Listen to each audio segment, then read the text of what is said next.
A warning to our viewers. What you're about to watch is a true story. The following program contains content that some viewers may find disturbing. Viewer discretion is strongly advised. May 10, 2003, 1:15 p.m. A phone call that would shatter everything. I know about the missing girl, Kings Highway. Look behind the abandoned house. The voice was cold, anonymous, then silence.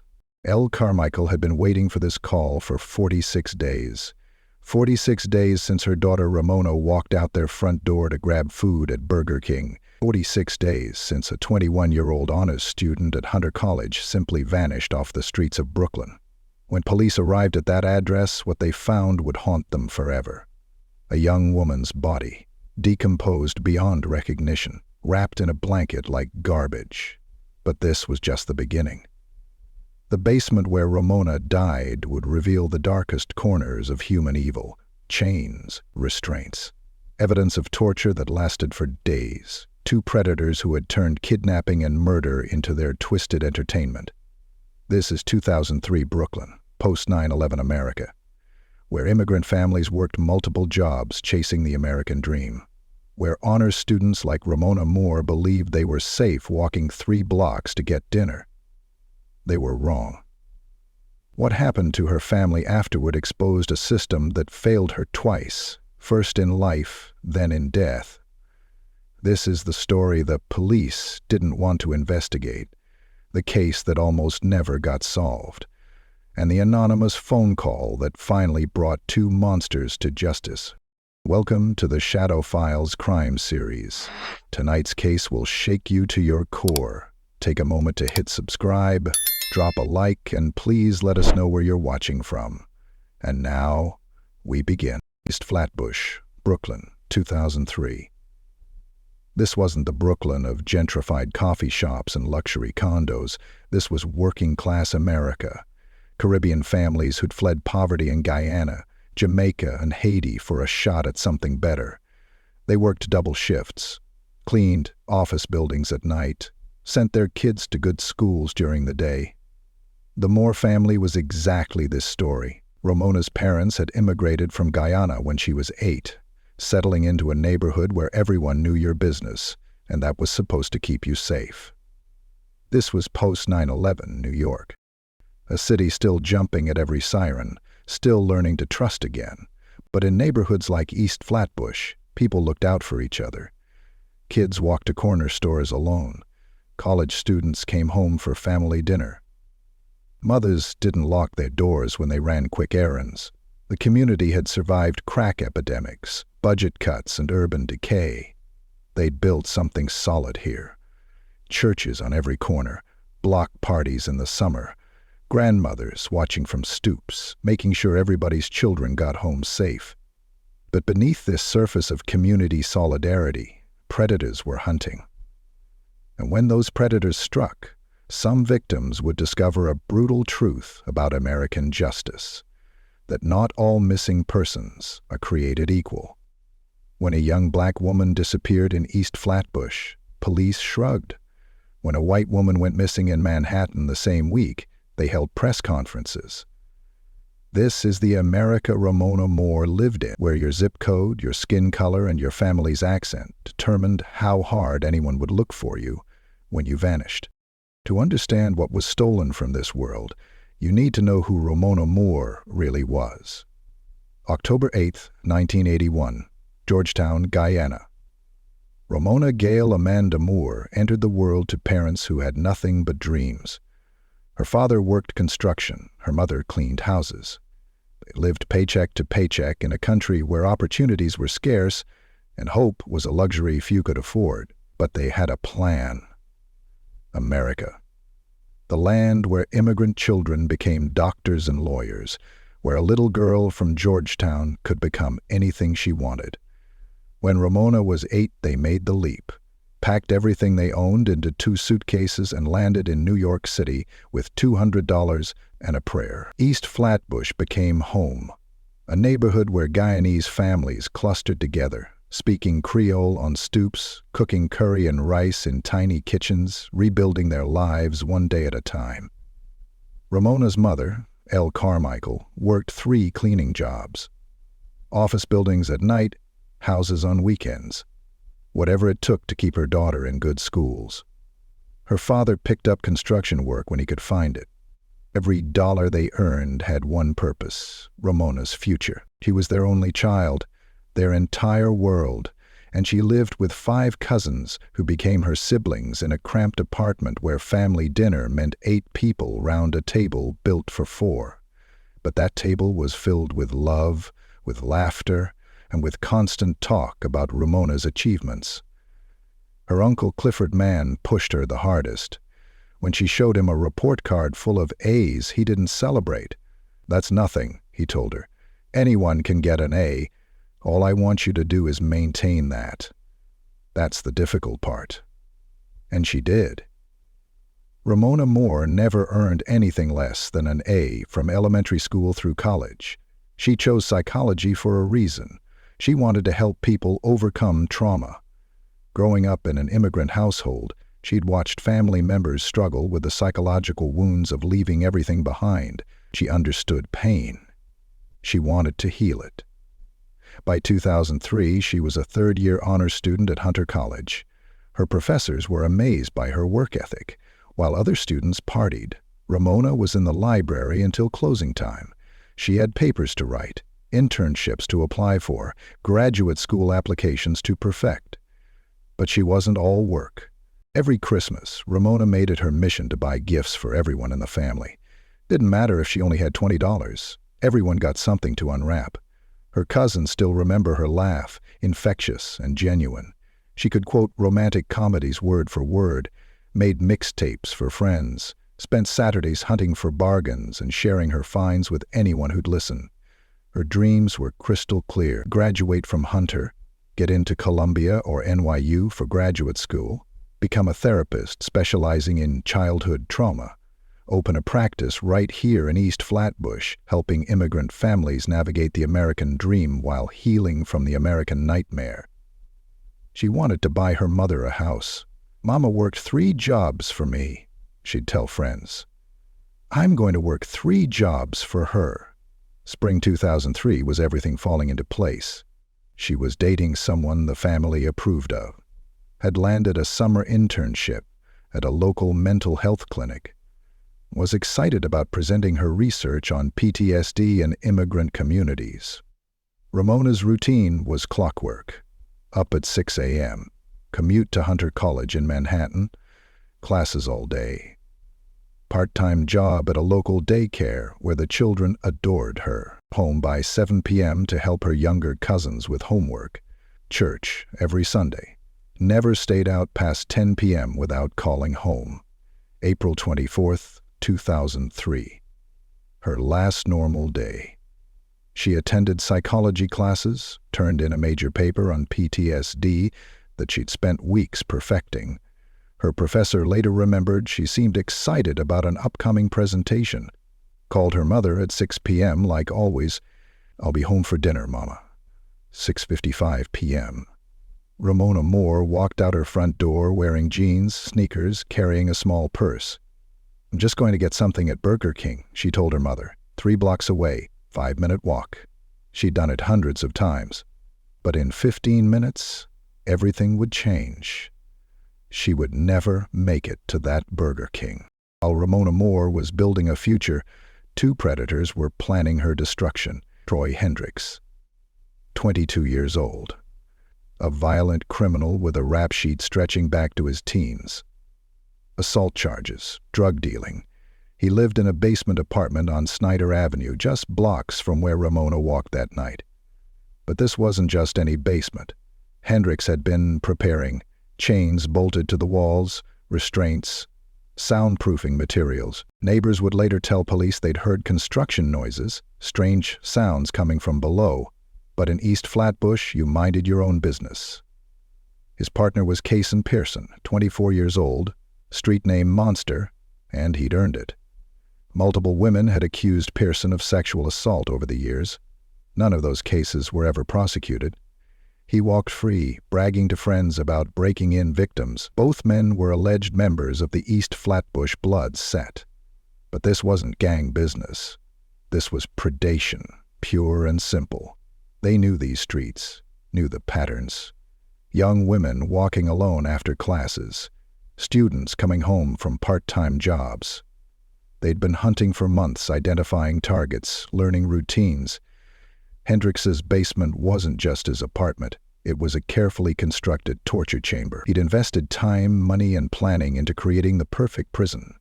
Thick walls to muffle screams, multiple restraint points, tools of torture readily available. They weren't opportunistic criminals. They were systematic predators who had turned kidnapping and torture into their entertainment. And on April 24, 2003, they found their next victim, a young woman walking alone.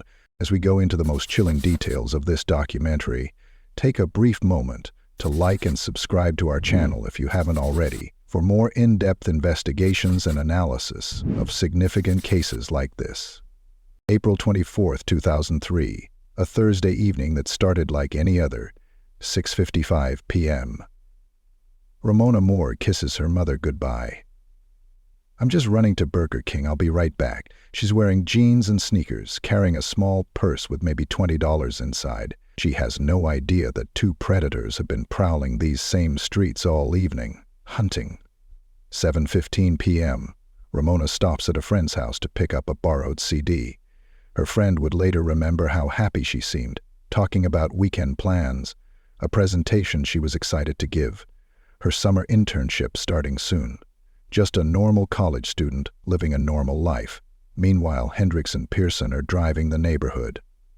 They know these blocks intimately, know which streets are poorly lit, which corners don't have security cameras, where a young woman might walk alone. 7:30 p.m., Ramona leaves her friend's house, 3 blocks to Burger King. A 5-minute walk she'd made hundreds of times. Church Avenue to Remsen Avenue, turn right. Almost there. She never makes it. Witnesses would later tell police they saw a young woman talking to 2 men near a car. Not struggling, not screaming, just talking. Maybe they asked for directions. Maybe claimed they had car trouble. Maybe pretended to be lost. Whatever lie they told, it worked. By 7:45 p.m., Romona Moore was in their vehicle. By 8 p.m., she was chained in Hendrix's basement. The Burger King security cameras would confirm she never walked through their doors. In 15 minutes, a brilliant young woman with her whole life ahead of her had vanished without a trace. Her mother was still setting the table for dinner, expecting her daughter to walk through the door any minute. But Romona Moore would never come home again. What happened next defies human comprehension. Hendrix's basement apartment on Snyder Avenue, low ceilings, one small window painted black to block out light, to block out hope. This wasn't a home. It was a dungeon. Chains bolted to the walls, restraints, makeshift torture devices scattered around like tools in a workshop. The apartment had been soundproofed just enough that screams wouldn't carry to the street above. Neighbors later told police they'd heard strange noises coming from the basement, banging, muffled sounds. But in a neighborhood where people minded their own business, no one investigated. For 3 days, Romona Moore endured unimaginable horror in that basement. Prosecutor Anna Siga Nicolazzi would later tell the jury, "Romona Moore's injuries are indescribable. The horror she endured, the torture she endured will become clear. She was chained, beaten with dumbbells, burned with cigarettes, attacked with knives, saws, hammers, subjected to repeated sexual assault. The medical examiner would confirm the systematic nature of the torture. This wasn't random violence. This was calculated, prolonged, sadistic. But perhaps the most shocking testimony came from Ramondo Jack. Jack was a friend of Hendrix. He stopped by the basement during Ramondo's captivity. He saw her, chained, beaten, clearly a victim, clearly suffering, and he did nothing. In his own words at trial, he made no effort to save her life. Didn't call police, didn't even call for help. Instead, he went shopping, attended a baby shower, drove back home to Maryland. He saw a young woman being tortured to death and treated it like background noise. The prosecution asked him directly, "Why didn't you help her?" His answer haunted the courtroom. "I thought about it, but I didn't want to get involved." For 3 days, while Ramona's family was frantically searching the streets, posting flyers, begging police to investigate, she was alive in that basement, suffering, fighting to survive. Her mother was calling her cell phone every hour. Her cousins were walking the neighborhood with her picture. Her uncle was contacting politicians, demanding action, but the police had already closed her case. "Young women her age sometimes don't check in," they said. April 27, 2003, 3 days after her abduction, after enduring torture that would break the strongest person, Romona Moore was murdered. Her body was wrapped in a blanket like garbage, dumped behind an abandoned house on Kings Highway, left to decompose while her killers went about their normal lives. Hendrix flooded his basement, trying to wash away the evidence, trying to erase what he'd done. Both men returned to their routines, hanging out with friends, going to parties, as if they hadn't just tortured and murdered an innocent woman, as if Romona Moore had never existed at all.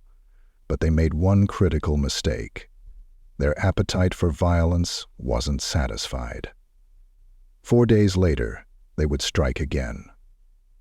April 25, 2003, one day after Ramona disappeared. Elle Carmichael walks into the 67th precinct in East Flatbush. Her daughter never came home last night. Never called. This isn't like Ramona. The desk sergeant barely looks up. "How old is she?" 21. "Ma'am?"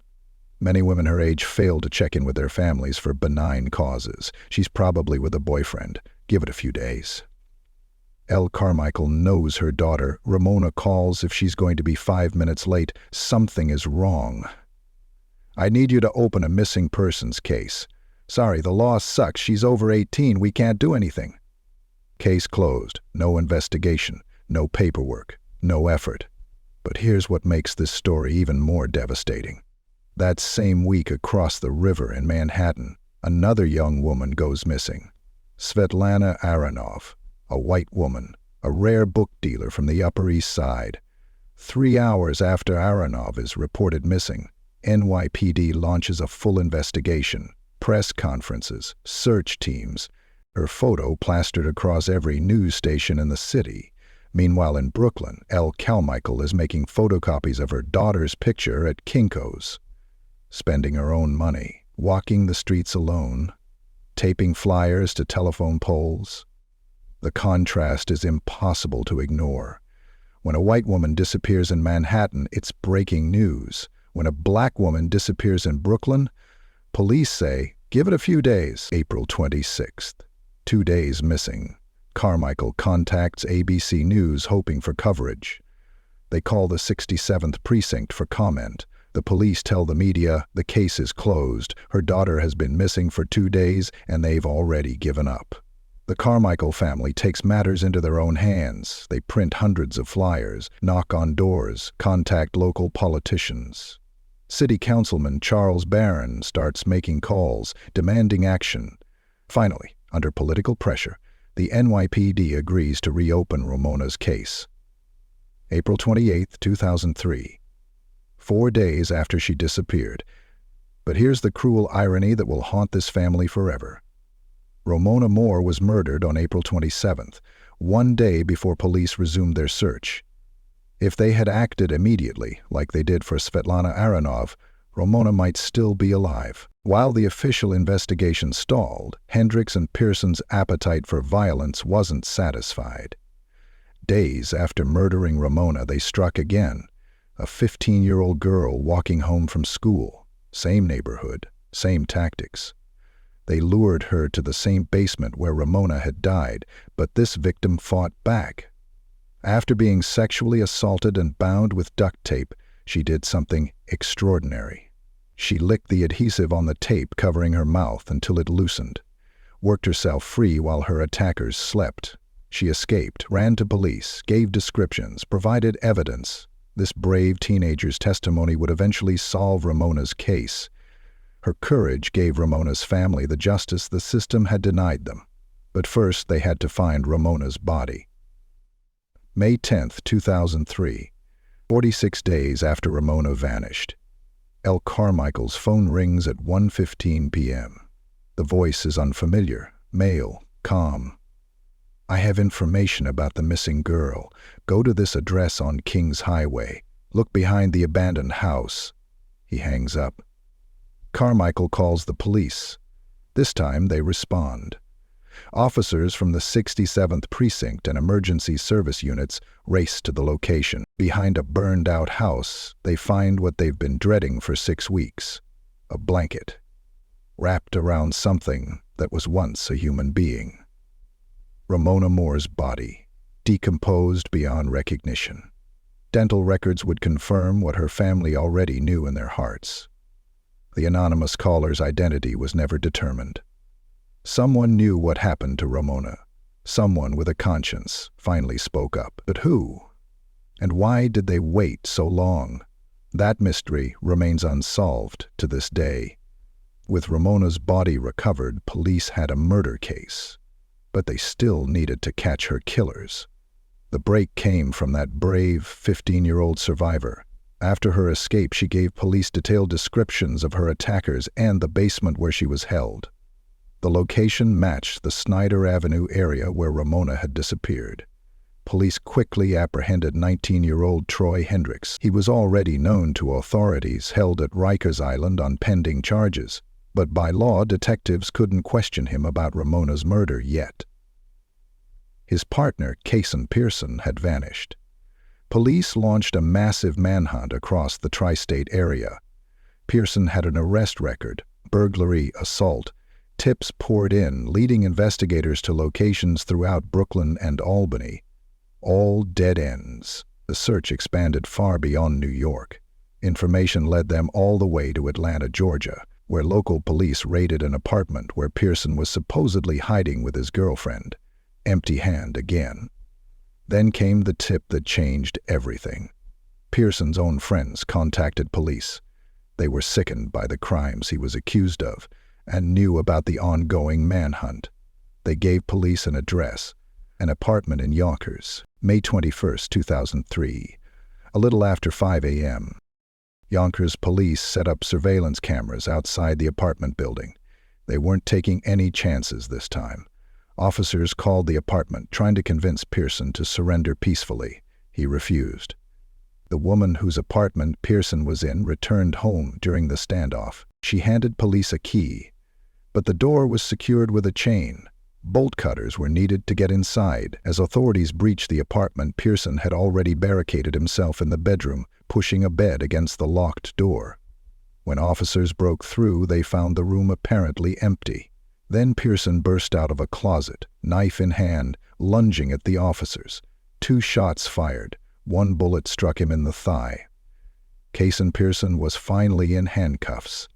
During questioning, he initially denied any connection to Ramona's murder, but eventually he broke down and confessed, giving investigators disturbing details that were far worse than anyone had imagined. The case was building, but the most shocking testimony was yet to come, from a witness who had seen Ramona alive in that basement and done nothing to save her. January 18, 2006, nearly 3 years after Ramona's murder, justice finally had its day in court. Brooklyn Supreme Court opening statements begin with prosecutor Anna-Sigga Nicolazzi laying out the horrific details. 2 juries, 1 for each defendant. Troy Hendrix, now 24, Kayson Pearson, 25. The evidence was overwhelming. DNA, witness testimony, the 15-year-old survivor ready to face her attackers. But these weren't ordinary defendants. January 19, 2006, day 2 of testimony. As court adjourned, Kayson Pearson was being escorted from the courtroom when he suddenly pulled out a concealed knife. Without warning, he lunged forward and stabbed his own defense attorney in the back repeatedly. Chaos erupted. Troy Hendrix saw his opportunity. He vaulted over the courtroom barricade and charged toward a bailiff, trying to grab his gun. Security officers tackled both men to the ground as spectators screamed and dove for cover, blood on the courtroom floor. A defense attorney rushed to the hospital. Two defendants who had just proven they were capable of violence anywhere, anytime. The judge had no choice, as trial declared. Ramona's family watched their chance at justice slip away because these monsters couldn't behave even in a courtroom. But prosecutors weren't giving up. March 2006. The second trial begins with unprecedented security measures. Both defendants shackled hand and foot, wearing black foam mittens so they couldn't grip weapons. Extra bailiffs stationed throughout the courtroom, metal detectors, full body searches. This time there would be no escape attempts. Kayson Pearson shocked everyone by taking the stand in his own defense. Shackled and wearing those foam mittens, he denied everything. "I hugged her goodbye," he claimed about Ramona, said his confession to police was just creativity. The jury wasn't buying it. The 15-year-old survivor took the stand, looked her attackers in the eye, and described her escape from that basement of horrors. Her courage gave Ramona a voice from the grave. Ramona Jack testified about seeing Ramona chained and beaten and doing nothing. His admission of cowardice haunted the courtroom.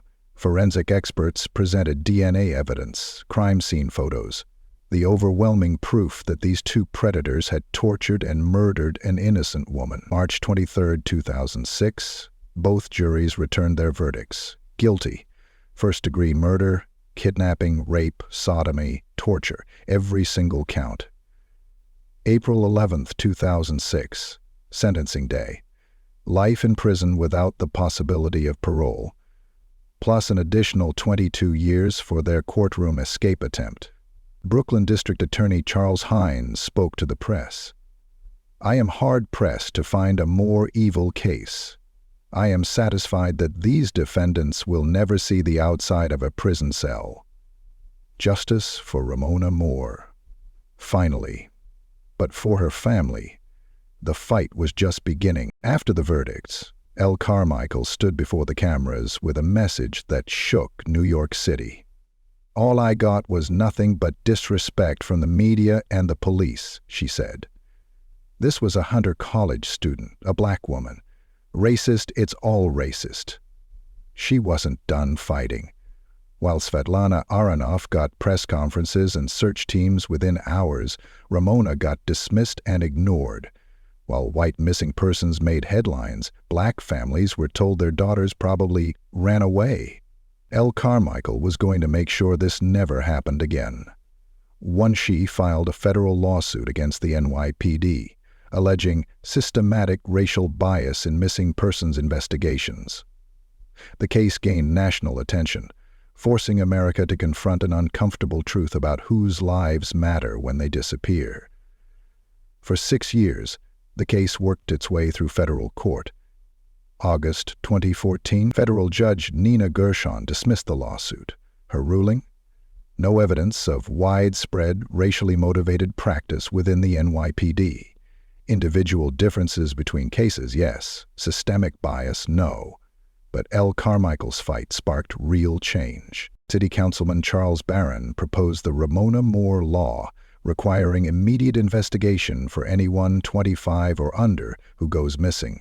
Hunter College established a scholarship in Ramona's name. East Flatbush organized neighborhood watch programs. Missing persons protocols were updated. Most importantly, people started paying attention when young black women disappeared. Ramona Moore's death exposed the system that failed her. Her mother's fight began to fix it. Today, Troy Hendrix and Kayson Pearson remain locked away in maximum security prisons. They will never taste freedom again. Elle Carmichael continues fighting for missing persons reform. The 15-year-old survivor rebuilt her life and became an advocate for assault victims. Her courage saved future victims. The anonymous caller? His identity remains a mystery. The questions that haunt us. Could Ramona have been saved if police acted immediately?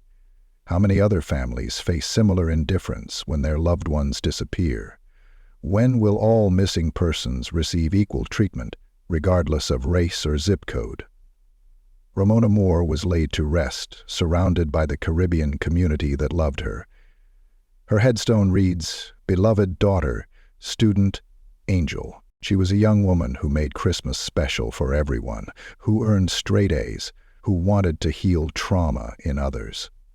She deserved to graduate, to help families, to make her mother proud at her wedding. Instead, she became a symbol of how indifference can kill, how some lives are valued less than others. But she also became a catalyst for change, a name that demands we do better. Every missing person deserves the same urgency, the same resources, the same chance at coming home alive. Remember Ramona Moore. If you enjoyed this content, join our community by subscribing and turning on notifications. Every subscriber makes it possible for us to keep creating content we're passionate about sharing with you.